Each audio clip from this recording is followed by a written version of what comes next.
Welcome to all of you on my YouTube channel SK Mission Next Gen। जो भी first time इस video को देख रहे हैं, dear student, please subscribe my this channel.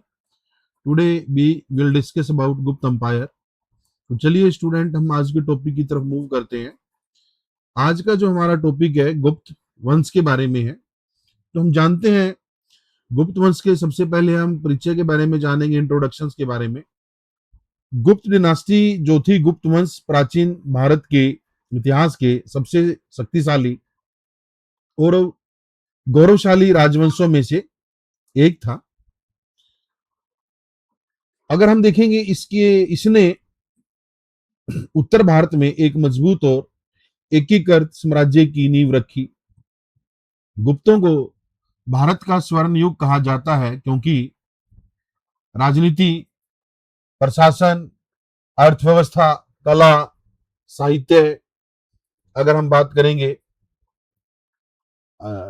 विज्ञान, गणित एंड धर्म के क्षेत्र में इनका महत्वपूर्ण योगदान रहा।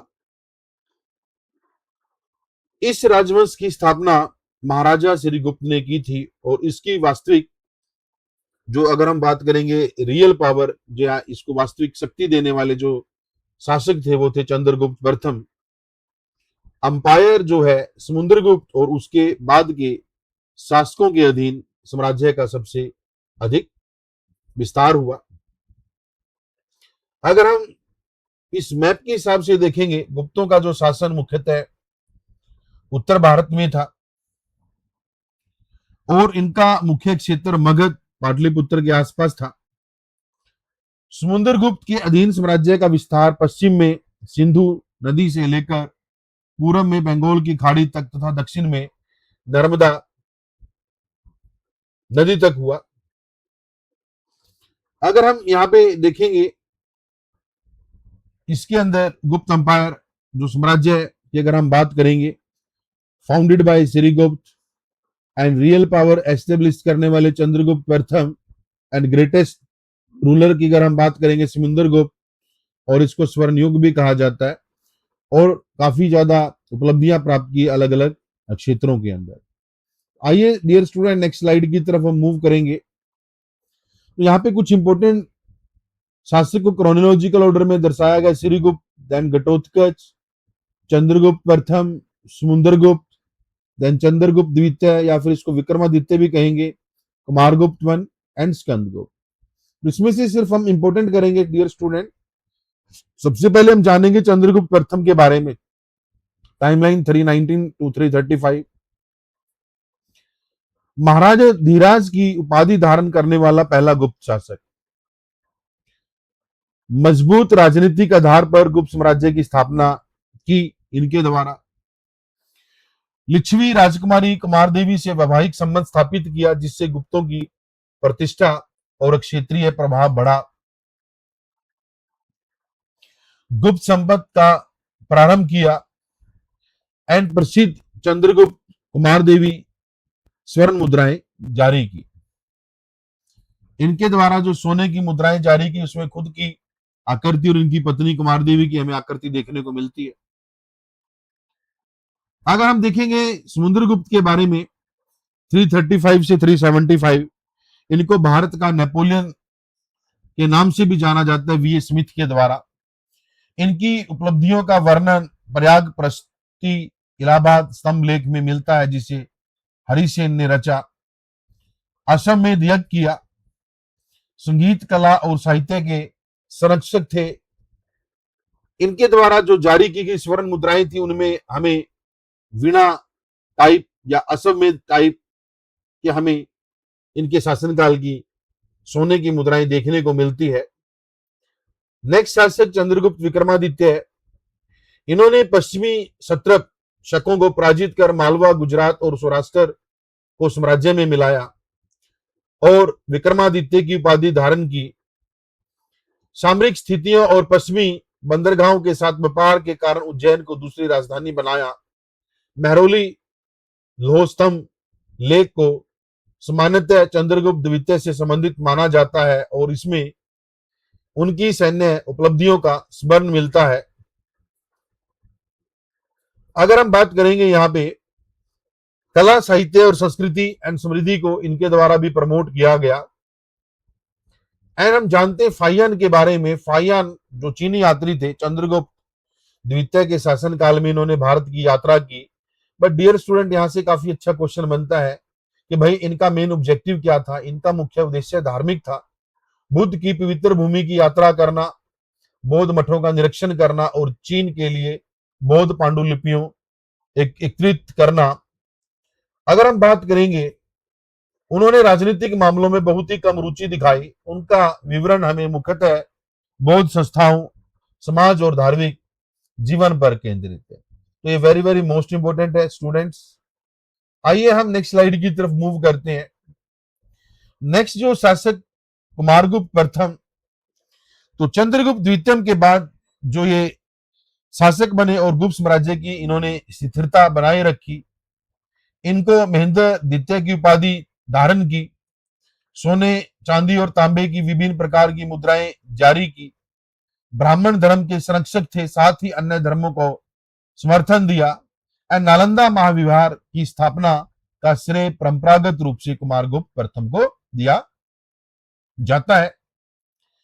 प्रसिद्ध मयूर या कार्तिकेय प्रकार की स्वर्ण मुद्राएं इन्होंने जारी की। वेरी वेरी मोस्ट इंपोर्टेंट, देखेंगे इनकी स्वर्ण मुद्राएं पे हमें मोर की आकृति देखने को मिलती है।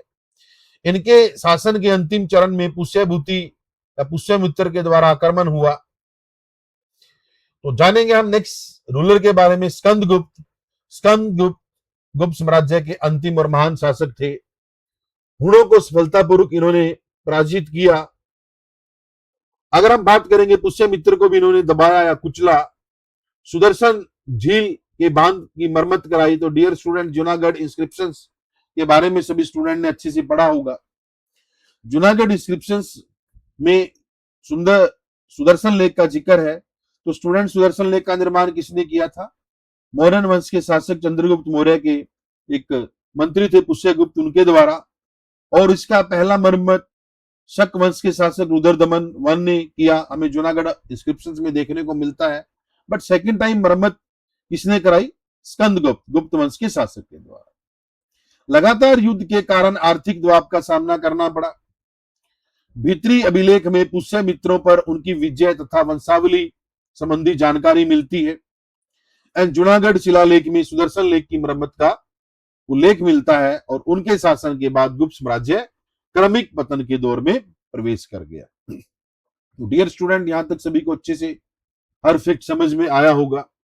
अब हम प्रशासनिक विभाजन देखेंगे। गुप्त ने अपने साम्राज्य को भुक्ति, जिसको हम प्रोविंस या प्रांत कहेंगे, लार्जेस्ट प्रोविंशियल यूनिट, विषया जिसको हम जिला कहेंगे, इसका प्रशासन विषयपति द्वारा किया जाता था। विधि उपजिला या प्रशासनिक इकाई स्थानीय अधिकारियों और सलाहकार निकायों की सहायता से प्रशासन चलाया जाता था। गांव या ग्राम की बात करेंगे, एडमिनिस्ट्रेटेड बाय, इसका जो प्रशासन ग्राम अध्यक्ष या ग्रामीणों के द्वारा किया जाता था। तो इनकी जो एडमिनिस्ट्रेटिव यूनिट सबसे टॉप पे bhukti, then vishaya, then vidhi and then grama. Bhukti province, vishaya जिला, और जिला और गांव के बीच में आपका विधि। आगे हम देखेंगे सामंतवादी व्यवस्था।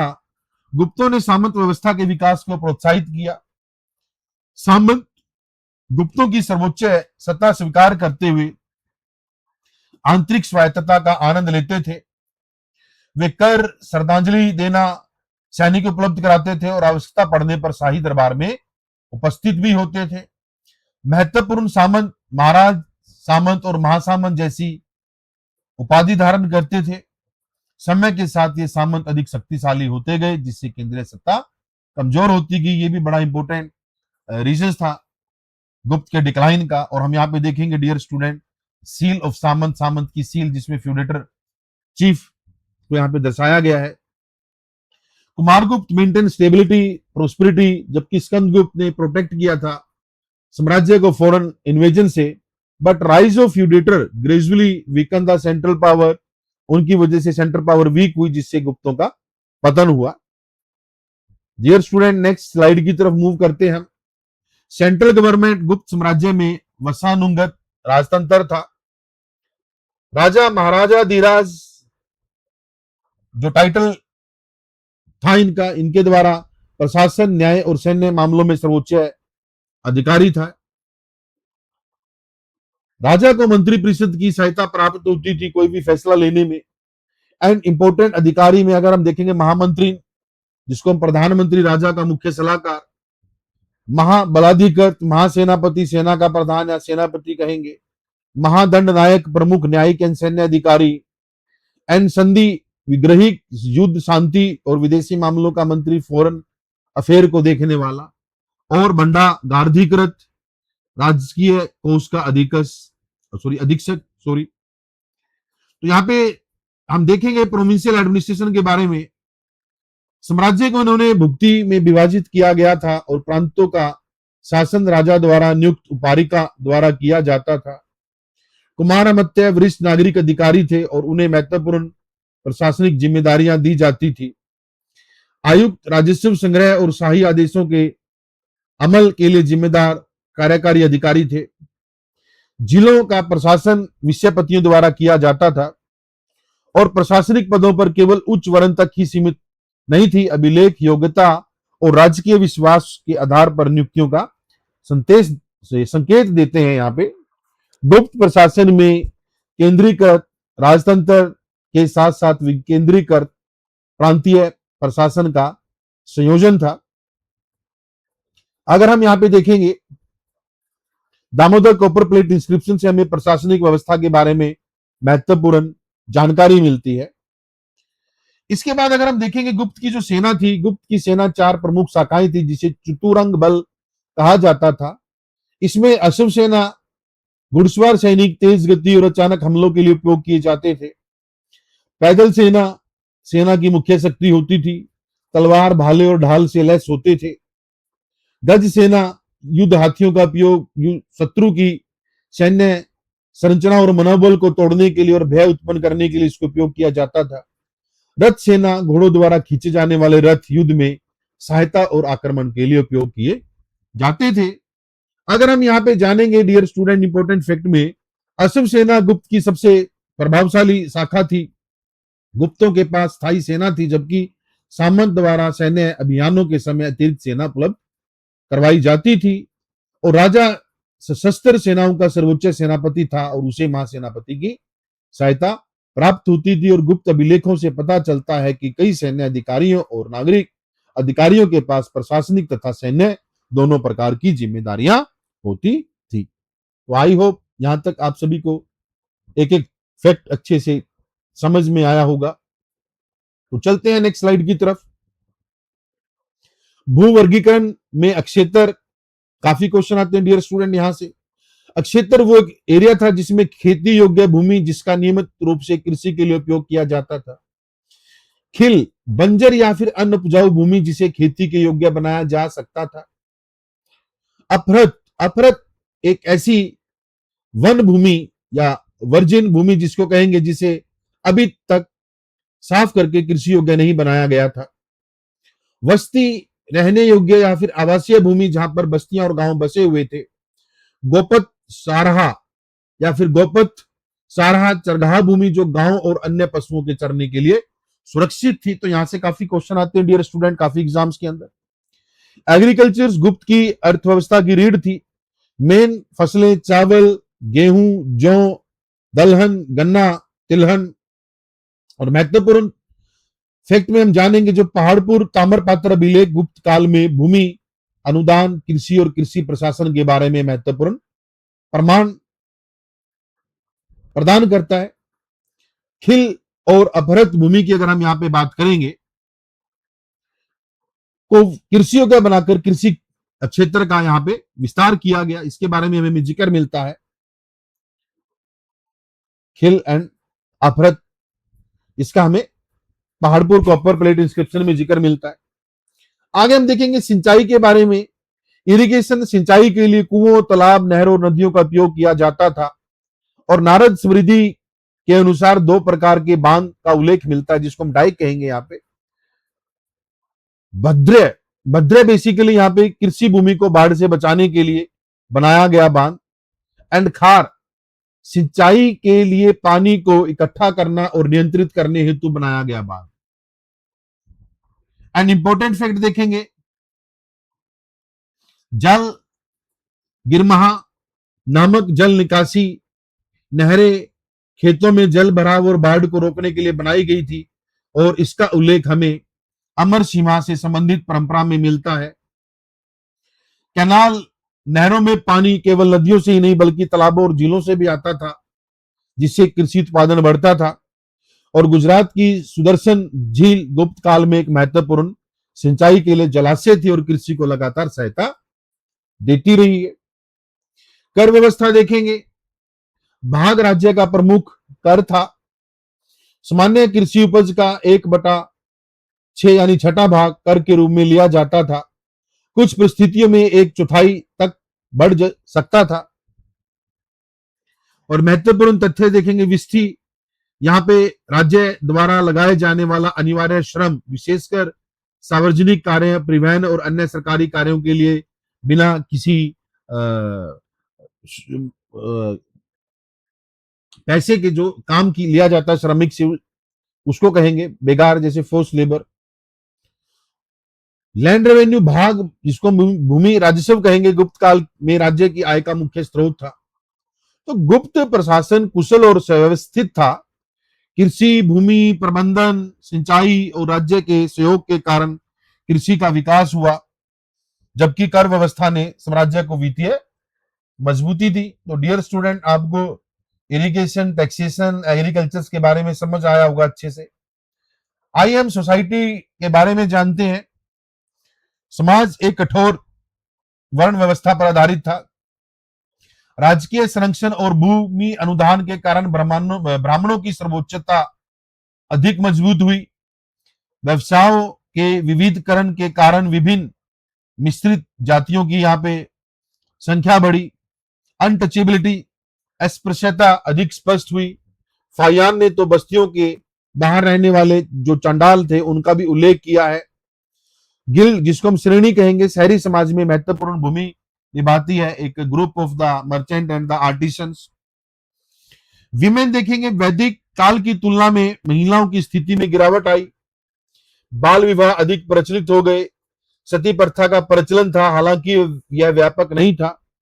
महिलाओं के उत्तराधिकारी और अधिकार, महिलाओं के उत्तराधिकार जो थे वो सीमित थे और उनकी सार्वजनिक भूमिका में कमी आई।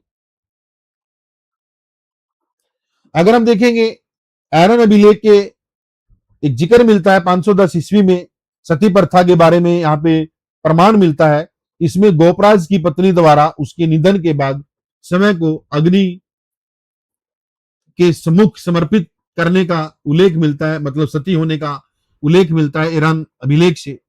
और फायान ने बताया है कि चंडाल गांव के बाहर रहते थे और उन्हें अपवित्र माना जाता था और उनको अपवित्र माने जाने वाले कार्य करने पड़ते थे, जिससे ये कहीं ना कहीं अनटचेबिलिटी को दर्शाता है।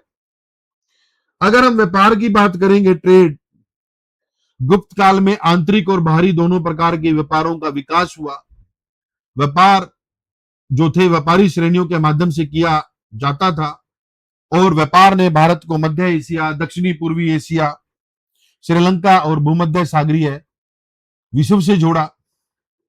प्रमुख बंदरगाह की अगर हम बात करेंगे, बड़ोच या बरूकच कहेंगे गुजरात के अंदर, कल्याण महाराष्ट्र के अंदर इनकी बंदरगाह थी, चोल महाराष्ट्र में, सोपारा महाराष्ट्र, ये सभी की सभी वेस्टर्न कोस्ट पे, पश्चिमी तट के ऊपर। पूर्वी तट के ऊपर ताम्रलिपत बंगाल के अंदर, घंटसाल आंध्र प्रदेश के अंदर। और इनके द्वारा जो मुख्य निर्यात किया जाता था, सूती वस्त्र, अगर हम बात करेंगे रेशम के कपड़े, मसाले, काली मिर्च, हाथी दांत, बहुमूल्य पत्थर, नील, और आयात में जो था घोड़े, चीन से रेशम मंगवाया जाता था, सोना, चांदी, मूंगा एंड मोती, ये सभी के सभी आयात किए जाते थे गुप्त वंश में। आगे हम देखेंगे कॉइन, सिक्के। गुप्तों ने बड़ी संख्या में उच्च कलात्मक गुणवत्ता वाले स्वर्ण सिक्के जारी की, जिसको दिनार कहते थे। उन्होंने चांदी और तांबे के सिक्के भी जारी किए और सिक्कों पर राजाओं, देवी देवताओं और महत्वपूर्ण राजकीय समारोहों को दर्शाया गया है।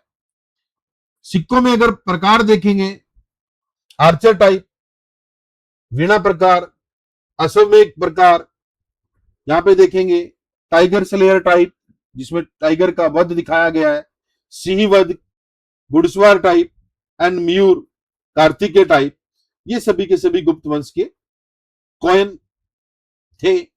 इनमें से देखेंगे समुद्रगुप्त के वीणा प्रकार के सिक्के थे क्योंकि उन्हें संगीत से प्रेम था और उसके रूप में इसको प्रस्तुत भी किया गया, राजकीय संगीत एवं संस्कृति के संरक्षण को दर्शाता है। चंद्रगुप्त प्रथम के कुमारदेवी सिक्के उनकी लिच्छवी या वैवाहिक संबंध को दर्शाते हैं, मैट्रिमोनियल अलायंस को। अगर हम देखेंगे चंद्रगुप्त टू के द्वारा बड़ी संख्या में चांदी के सिक्के जारी किए गए और पश्चिमी भारत की मौद्रिक परंपरा को अपनाया आफ्टर डिफीटिंग द वेस्टर्न सेट्रप। गुप्त स्वर्ण सिक्के प्राचीन भारतीय मुद्रा शास्त्रीय कला के उत्कृष्ट उदाहरण माने जाते हैं तथा गुप्त इतिहास में धर्म और अर्थव्यवस्था के महत्वपूर्ण प्रमाण प्रदान करते हैं। तो सिक्कों से हमें काफी कुछ गुप्त वंश के बारे में जानने को मिला है। तो गुप्त साम्राज्य में सामाजिक रूढ़िवादिता, आर्थिक समृद्धि और सांस्कृतिक उत्कर्ष देखने को मिलता है। व्यापार व्यापक था और गुप्त सिक्के राजकीय शक्ति एवं समृद्धि को दर्शाते हैं। तो डियर स्टूडेंट, यहां तक सभी को अच्छे से समझ में आया होगा। तो आइए हम धर्म के बारे में जानते हैं। ब्राह्मण धर्म को काफी प्रमुखता प्राप्त हुई। शिव और विष्णु की उपासना बहुत लोकप्रिय हुई। मूर्ति पूजा व्यापक रूप से प्रचलित थी। उत्तर पश्चिमी भारत और पूर्वी भारत विशेषकर नालंदा जैसे केंद्रों में बौद्ध धर्म का विकास हुआ। पश्चिमी और दक्षिणी भारत में जैन धर्म का विकास हुआ। गुप्तों ने धार्मिक जो टॉलरेंस, सहिष्णुता की नीति अपनाई और सभी धर्मों का सम्मान किया। गुप्त मुख्यतः वैष्णव थे, उन्होंने अन्य धर्मों का सम्मान भी किया। वैष्णव होते हुए ब्राह्मणों, बौद्ध मठों और जैन संस्थानों को भूमि अनुदान दिए गए, भूमि भेंट की गई। यह काल धार्मिक सहिष्णुता और सामुदायिक सद्भाव का उत्कृष्ट उदाहरण माना जाता है। अगर हम देखेंगे बौद्ध कला के महत्वपूर्ण तथ्य, मथुरा और सारनाथ कला शैलियों ने गुप्त काल में अपनी सर्वोच्च उन्नति प्राप्त की। बुद्ध की मूर्तियों में आध्यात्मिक शांति, आदर्श मानवीय रूप, सुंदर अनुपात और पारदर्शी वस्त्र दिखाई देते हैं। सारनाथ का बुद्ध गुप्त कालीन मूर्ति कला का उत्कृष्ट उदाहरण माना जाता है। उत्तर पश्चिमी और पूर्वी भारत में बौद्ध धर्म का विकास हुआ, विशेषकर नालंदा में, और अजंता की चित्रकला, विशेषकर वाकटक काल की चित्रकला गुप्त कालीन बौद्ध कला की उच्च उपलब्धियां मानी जाती है।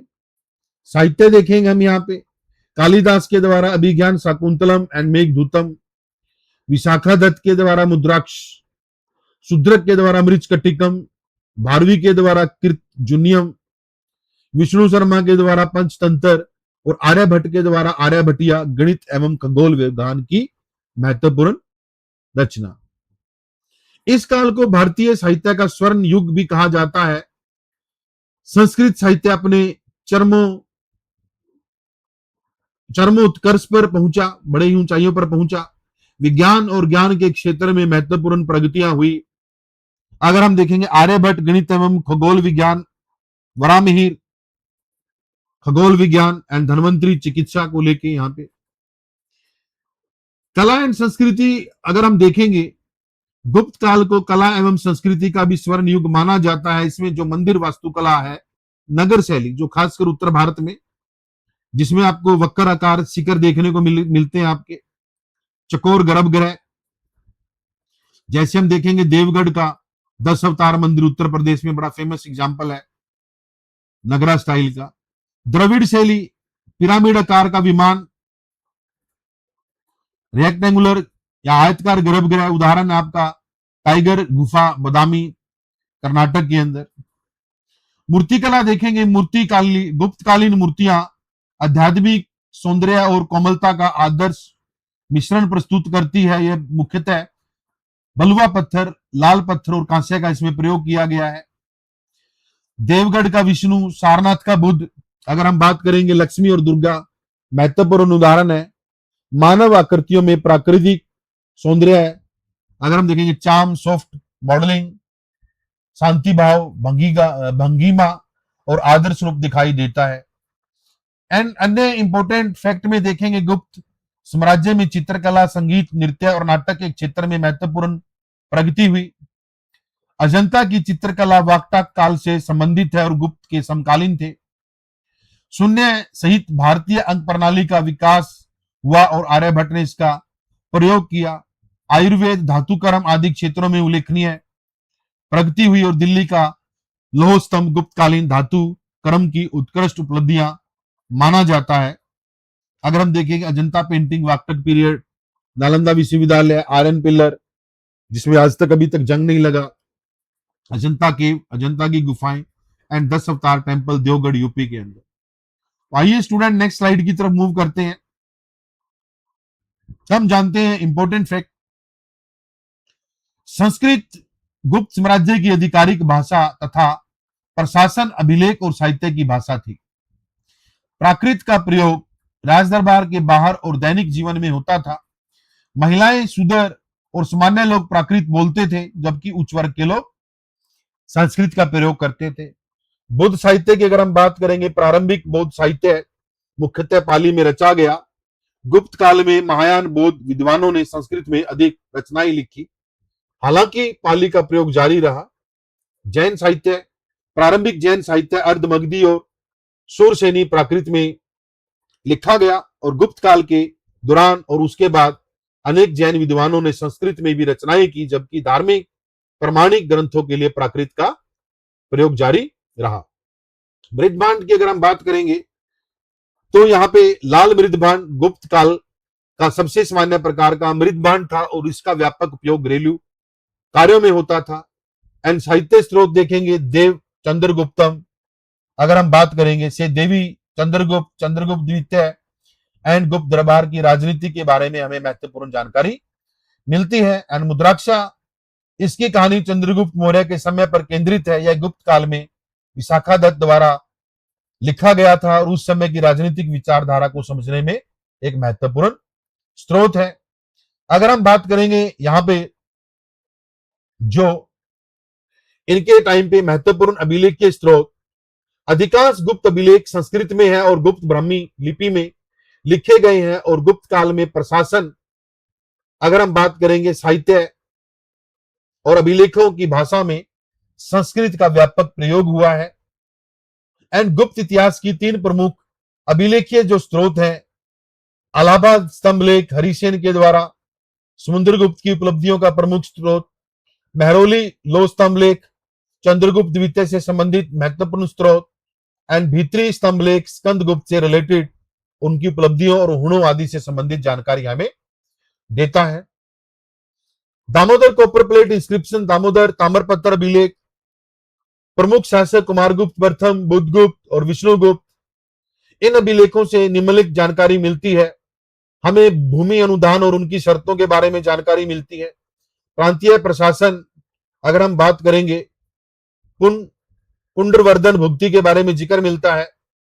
राजस्व व्यवस्था और कर प्रशासन के बारे में प्रशासनिक अधिकारी, उपारीक, विषयपति, कुमारमत्या, आयुक्त, दूत एंड प्रतिहार, इनके बारे में हमें जानकारी मिलती है।